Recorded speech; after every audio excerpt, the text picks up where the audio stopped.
Happy New Year. In this episode, we are going to look at New Year, New You, and how can you make New Year resolutions which you can stick to and make it happen.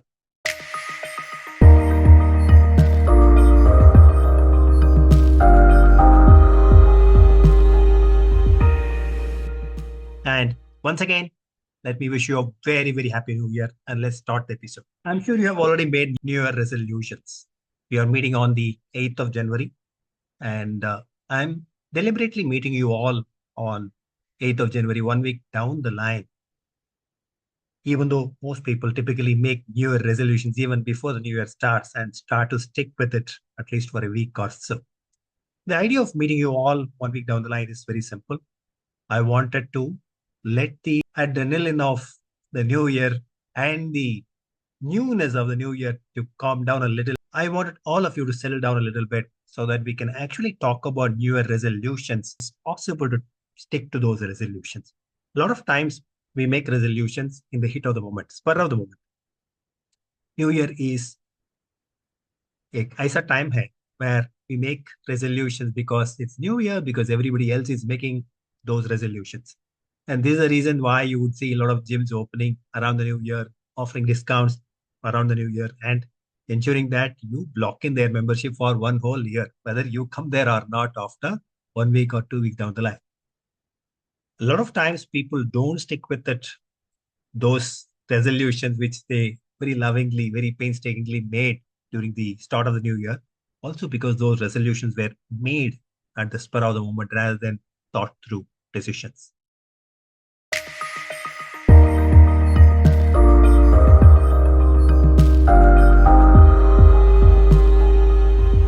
A lot of resolutions are not going to stick because a lot of those are vague, made at the spur of the moment, not thought through, not planned enough, and not stickable. So how do we make resolutions which we can stick to? What are the ingredients that are required so that we can stick to resolutions and make it happen? That's what we're going to see in today's episode.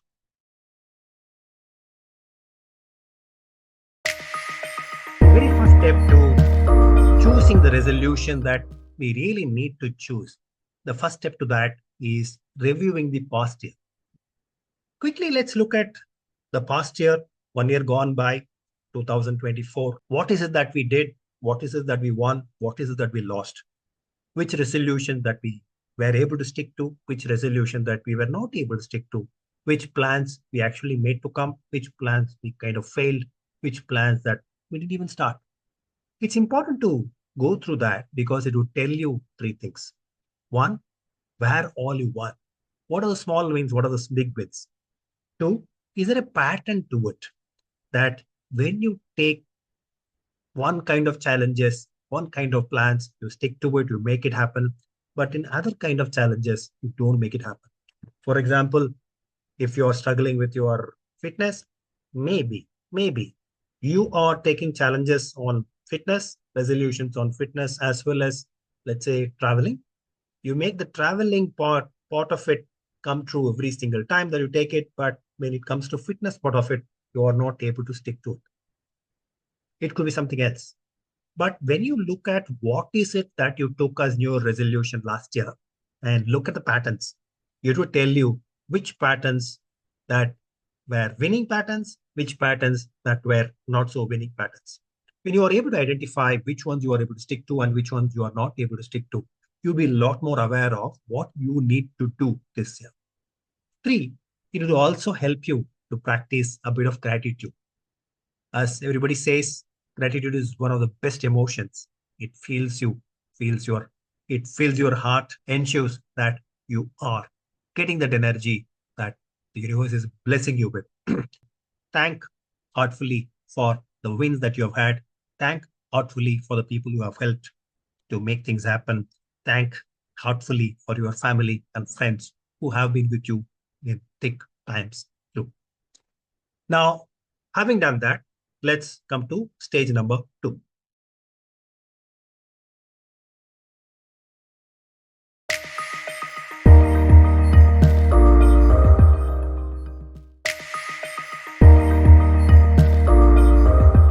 want you to think about three things and not more than three things that you have to take as top goals of the year.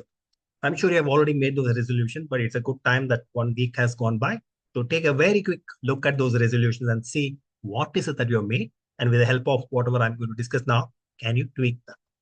If you have got 4, 5, 6, 7, 10 things on your list, very difficult for all of them to come true. However, what I'm talking about is not the list itself, but I'm talking about the bucket of the list. I'm talking about three things that you should take. One, investing in yourself. Have you got challenges? Have you got resolutions which reflect this? It could be 2, 3 things that are there under this bucket called investing in yourself. Two, investing in learning everything about your job. Whatever job that is. And the first one that I talked about, investing in yourself, is slightly different compared to this one, even if you're running your own business. Investing in yourself could be your fitness. Investing in yourself could be quality of your sleep. Investing in yourself could be reading and thinking and reflecting so that you as an individual become better. Investing and understanding everything about your job is, even if you're an entrepreneur running your own business, is learning everything about how that job, how that work, how that profession adds value to the life of consumers, customers, and therefore how money is made. That is what I mean by investing and understanding everything about your profession. Three, investing in your family. These are the three buckets that I would take as a very, very broad buckets and look at whether you have got enough points, enough challenges under each. It is enough even if you have got one point under each of these, or two, but anything more than two things under each of these buckets, you're going to struggle to make them happen. So this is the second thing that I want you to check and reflect and do before going further.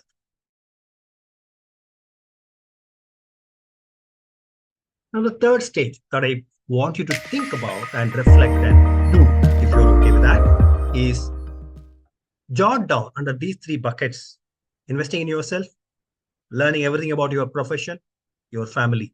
Investing in these three buckets, jot down as many things that as you can think of. If you have not already made your new resolution, you're on your way to make that resolution, it's a good way to begin. Write down different things, different aspects, different challenges, different resolutions that you can think of under each of these buckets. And then, having written down, now take the top two under each, not more than two. What are the two things that you want to do as investing in yourself? Maybe you may want to do fitness. Maybe you want to also do reading. Maybe these two. Maybe you want to travel all alone, explore the world. Maybe you want to give to charity. But choose two and not more than two under each of these buckets. Which two that you would want to choose under investing in yourself? Which two you would want to choose under learning everything about the profession that makes your living possible? Three, investing in your family. What are the two things that you would want to do? Choose this and then start. How do you choose this? That's a great question. Ask why is it important to you? Ask why is something else is more important than everything else. Why you would arrive at these two top things compared to anything else in the list under that bucket. Ask why so that your priorities are crystal clear to you. And then choose two, two under each of these buckets.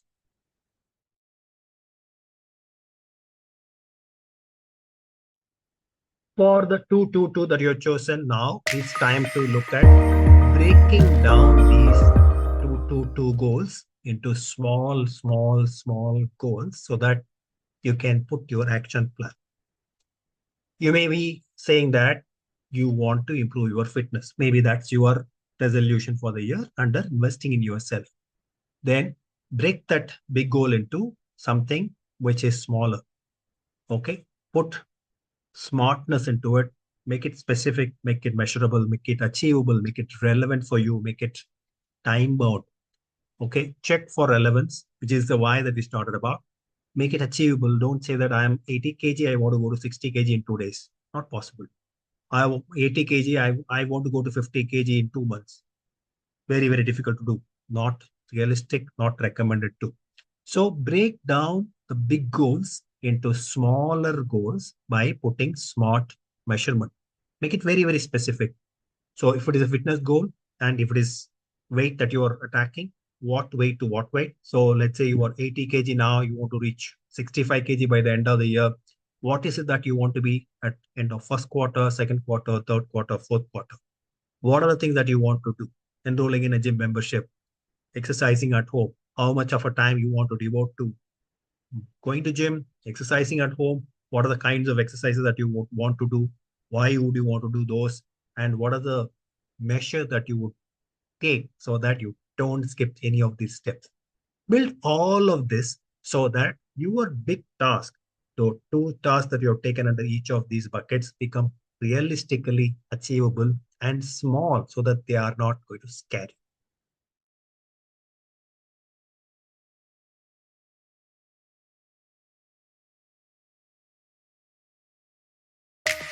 Why am I insisting on two and not more than two under each of the buckets? Because if you take too many, and there is a temptation to take too many at least during the start of the year, but taking too many is not a great idea because a lot of times not having done a goal scares people.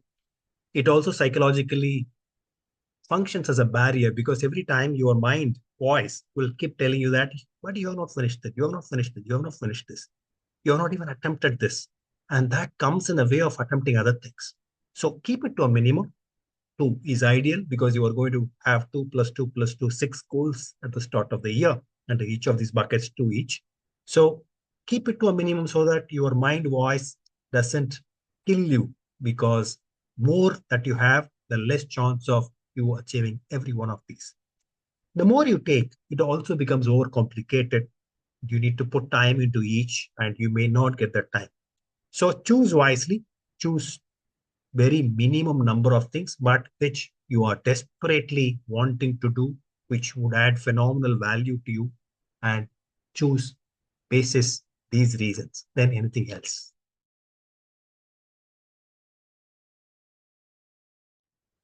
Some of the pitfalls, some of the challenges that you would encounter when you start putting action on these resolutions. One, there will be some temptation as you go down the line, as the newness of the new year wears off, to procrastinate.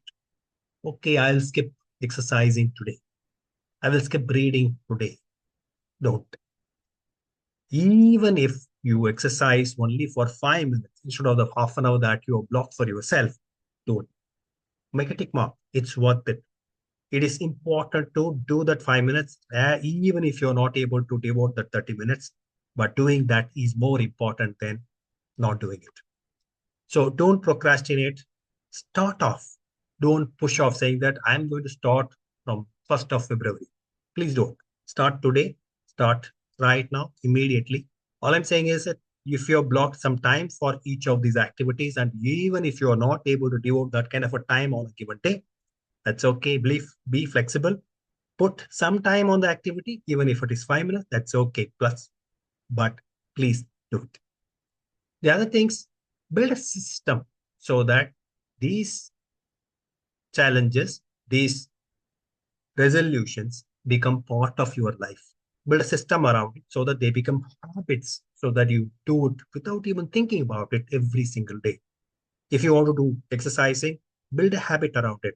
So I will get up, I will have my morning coffee, and then with music, I'm going to start off for the next 15 minutes. When you build a system around it, when you tune your mind into building the system and making the resolutions a habit, that is when the resolutions are going to happen, not otherwise. So think about what kind of systems you can build. By system, what I mean by is a timing, a fixed timing every single day, and a reward when you do it, and a looking forward to doing that. All three are part of that system. Make a system so that that resolution, that challenge becomes a habit, a way of doing things for you for the next 1 year till you get it done.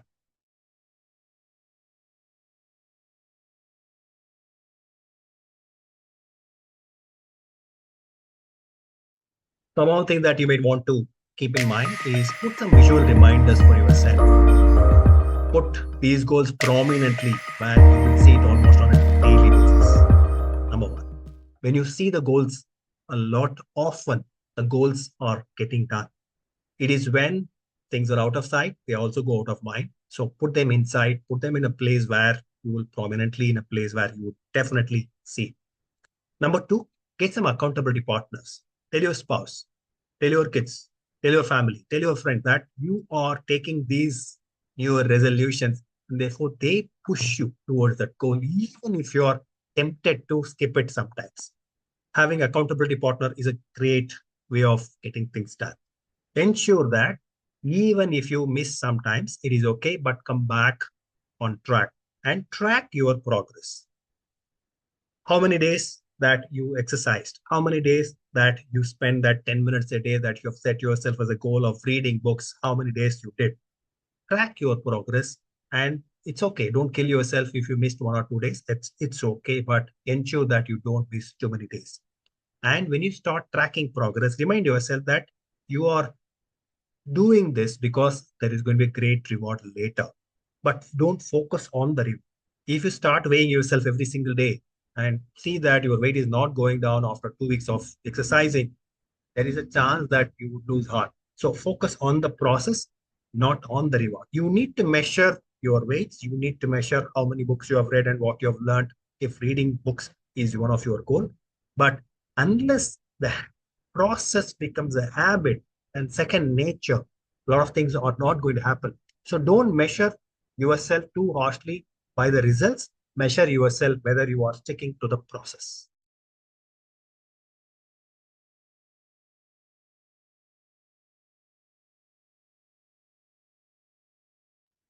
So to quickly summarize what we have been talking about, reflect on last year, look at the patterns. What is it that you achieved? What is it that you did not achieve? What is the pattern that you can learn about? And how you can leverage that understanding of the patterns of what made you achieve something, what made you not achieve some things into this year's new resolution.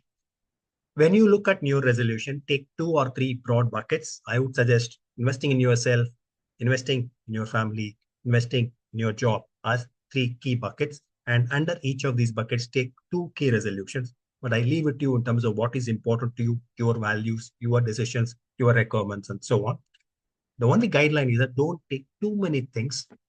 Take things which are minimal numbers, which you can then go and achieve.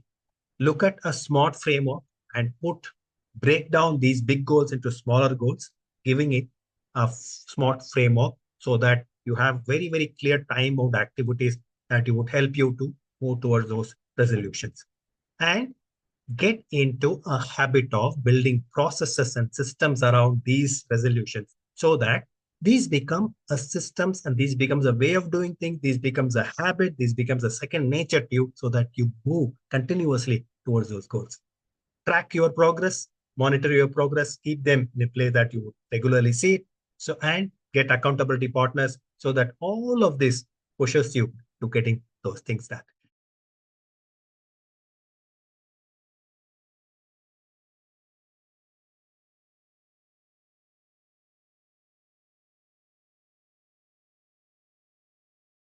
Wishing you all the very best in getting your new resolution done. Wishing you once again a very happy new year. See you in our next episode. Like and subscribe to the channel for more tips like this. See you in our next episode.